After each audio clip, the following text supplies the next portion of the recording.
मित्रों नमस्कार। आपका गीता सत्संग चैनल पर स्वागत है। आज का विषय है पुरुषोत्तम योग, संसार वृक्ष का स्वरूप जारी। आज हम श्लोक 3 लेते हैं जो अध्याय 15 का है। न रूपमस्येह तथोपलभ्यते नान्तो न चादिर्न च संप्रतिष्ठा अश्वत्थमेनं सुविरूढमूलम् असंगशस्त्रेण दृढ़ेन छित्त्वा। अर्थात इस संसार वृक्ष का स्वरूप जैसा कहा है वैसा यहाँ विचार काल में नहीं पाया जाता, क्योंकि न तो इसका आदि है और न अंत है, तथा न इसकी अच्छी प्रकार से स्थिति ही है। इसलिए इस अहंता, ममता और वासना रूप अति दृढ़ मूल वाले संसार रूप पीपल के वृक्ष को दृढ़ वैराग्य रूप शस्त्र द्वारा काटकर। इस श्लोक का तात्पर्य है कि न रूपमस्येह तथोपलभ्यते, अर्थात इस संसार वृक्ष का रूप जैसा कहा गया है वैसा विचार काल में नहीं पाया जाता। भाव ये कि कामना पूर्ति के यज्ञों से मनुष्य मनोरथ पूरा कर संसार सुख को अल्पकाल के लिए भोग लेते हैं। सोचते हैं संसार उत्तम है, पर जब पुनः संकट आ जाता है तो धारणा बदल जाती है। संसार अति सुखदायी है, ये तब तक भासेगा जब तक संसार से तादात्म्य यानी संबंध बना है, पर दुख आते ही धारणा बदलती है। सच्चाई यही है कि संसार नित्य बदलता है। जो सुख आज प्रतीत होता है कल नहीं रहेगा, एक रास्ता नहीं है। इसीलिए कहा कि संसार जैसा देखने में है विचार काल में वैसा नहीं है। प्रश्न उठता है, अगर विचार काल में संसार अंततः दुख ही देगा यह मान लें, तो क्या सुख जो अल्पकाल के लिए आया है उसे न भोगें? भाव ये नहीं है, सुख जो आया है उसका भोग त्याग रूप से करें, उसमें स्वयं को रमने न दें। एक उदाहरण से इसे स्पष्ट करते हैं। एक बार अकबर ने एक गणिये को देखा जो जमीन पर भयंकर ठंड में जरा सा कंबल ओढ़े पड़ा है। उन्होंने बीरबल से कहा, ऐसा क्यों है? अगर इतनी ठंड में मैं यहाँ रहूं तो मर जाऊंगा, पर ये नहीं मरता। बीरबल ने कहा, सरकार, इसे अगर राजमहल का सुख देने के बाद ऐसे सोने दिया गया तो ये भी मर जाएगा। और फिर उसे लाया गया महल में, वह 1 महीने रहा। फिर जब उसे खेत में सुलाया गया तो मृत हो गया। हमें भी संसार को यह समझ कि यह एक जैसा नहीं रहेगा, सदा ही साक्षी भाव से रहना होगा। आगे कहते हैं, नान्तो न चादिर न च संप्रतिष्ठा, अर्थात इस संसार का कभी न अंत है न आदि और न स्थिति का ही पता है, अर्थात संसार अनिर्वचनीय है। तो उद्देश्य है सदा हम प्रसन्न रहें। इसके लिए क्या करें? एक ही मार्ग है, संसार से संबंध कम करते करते विरत होते जाना। क्या करे आदमी? इस पर कहते हैं, एक काम करो। क्या? युक्ति बताते हुए कहते हैं, अश्वत्थमेनं, इस अश्वत्थ वृक्ष के सुविरूढ़ मूलम, कठोर मूल को, तने को छित्त्वा, काट कर। पर इसे काटें कैसे? किस अस्त्र से काटें? तो कहा, असंग शस्त्रेण, असंगता रूपी अस्त्र से काटें। भाव ये हुआ कि संसार से अलग होने का एकमात्र शस्त्र है असंग हो जाना। दृढ़ तने को असंग शस्त्र से काटकर फिर क्या करे साधक? आगे श्लोक 4 कहता है, ततः पदम तत्परिमार्गितव्यम यस्मिन् गता न निवर्तन्ति भूयः तमेव चाद्यं पुरुषं प्रपद्ये यतः प्रवृत्ते प्रसिता पुराणी।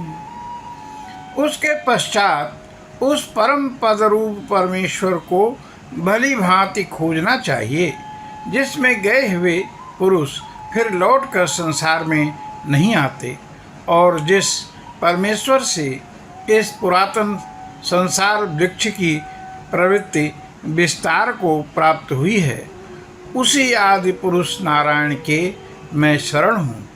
इस प्रकार दृढ़ निश्चय करके उस परमेश्वर का मनन और निधिध्यासन करना चाहिए। तो इसका तात्पर्य यह है कि इसके पीछे के श्लोक में संसार संबंध विच्छेद की बात की गई। विच्छेद पूरी तरह नहीं तो लगाव को कम करते जाएं। इसके लिए कुछ 2-4 उपाय हैं। संसार से लेने की इच्छा न कर, जो पाया है उसे संसार की सेवा में लगाते जाएं। हम जैसे भी हैं भगवान के हैं और भगवान मेरे हैं। मुझे एक श्रेय मार्ग पर ही चलना है, ऐसा दृढ़ निश्चय शास्त्र विहित कर्मों को अकर्ता भाव से करते रहना। पहले युवा था, अब नहीं।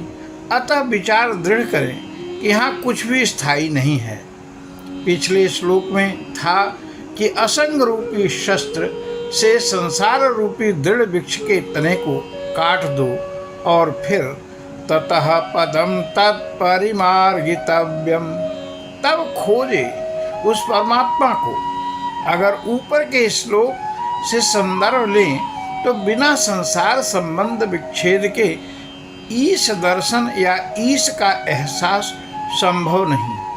उदाहरण लेते हैं, मान लें आपको कहीं जाना है, ट्रेन पर आप बैठ गए। अब घर के लोगों को पकड़े रहेंगे तो नहीं जा सकते, पहले उनको तो छोड़ना ही पड़ेगा। आपको मान लो ऑफिस जाना है तो घर को छोड़ना होगा। ऐसे ही अगर दृढ़ निश्चय कर लिया कि हमें संसार को छोड़कर ईश्वर से मिलना है तो संसार को छोड़ना करना पड़ेगा, भाई तो कहना ही होगा। भौतिक रूप से नहीं तो अंदर से तो विच्छेद कीजिए। अगर नहीं करोगे तो लक्ष्य नहीं मिलेगा। भाव है कि संसार में रहते हुए मोह ममता पर लगाम दीजिए।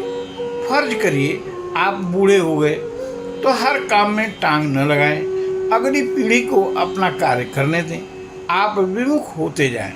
संसार और ईश्वर आप में 180 डिग्री पर स्थित है। संसार की तरफ चलेंगे तो परमात्मा की तरफ पीठ होगी, परमात्मा की तरफ चलेंगे तो संसार की तरफ पीठ होगी। अब निर्णय आपका है। तो उस दृढ़ तने को असंग शस्त्र से काटकर उस परम को ढूंढिए।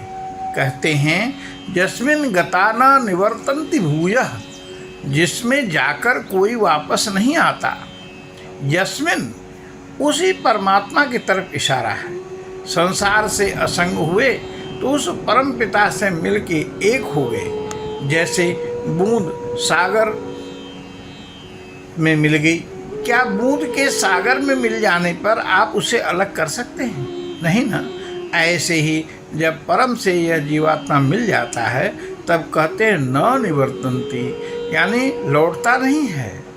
तो तमेव चाद्यम पुरुषम प्रपद्ये यतः प्रवृत्ति प्रसिता पुराणी, अर्थात संसार का कारण उसका आश्रय तो वही है जिससे इस पुरानी प्रवृत्ति का विस्तार हुआ है। अर्थात जिस परमात्मा से यह अव्यय संसार उत्पन्न हुआ है। इस संसार वृक्ष की परंपरा चली आ रही है। उसी आदि पुरुष की शरण में जाने पर इस संसार से असंगता प्राप्त होगी और तब उसकी प्राप्ति हो जाएगी। यही तम आद्यम पुरुषम का जो प्रयोग हुआ है वह पुरुषोत्तम भगवान का ही वाचक है। इन्हीं का वर्णन पहले तत् फिर पदम से किया गया था। तमेव में जो एव आया है वह इस बात पर जोर देने के लिए है कि उस परम पिता की ही शरण जाना ही होगा, कोई अन्य विकल्प नहीं है। तो निष्कर्ष रहा कि संसार के कार्य करते हुए इसकी हर क्रिया को योगेश्वर के निमित्त करते जाएं, खाना पीना सोना जागना, यहाँ तक कि हर क्रिया उसके निमित्त कर दें, उसके अतिरिक्त अन्य का चिंतन न हो, यानी अनन्यता हो जाए तो सारे कार्य स्वतः हो जाते हैं, साधक को कुछ नहीं करना पड़ता। गीता के 9वें अध्याय के 22वें श्लोक में भगवान स्वयं कहते हैं, अनन्यश्चिन्तयन्तो माम ये जनाः पर्युपासते तेषां नित्याभियुक्तानां योगक्षेमं वहाम्यहम्। अर्थात भाव ये कि अनन्यता हो जाए तो सारा योगक्षेम भगवान स्वयं करते हैं, सारे जुगाड़ फिट बैठता जाता है, साधक को लक्ष्य मिल जाता है। तो चाहिए क्या, बस शरणागति हो जाए। यहीं पर हम अपनी वाणी को विश्राम देते हैं, भगवान का नाम लेते हैं। हरि ही ओम तत्सत, हरि ही ओम तत्सत, हरि ही ओम तत्सत। आप सभी को बहुत बहुत धन्यवाद।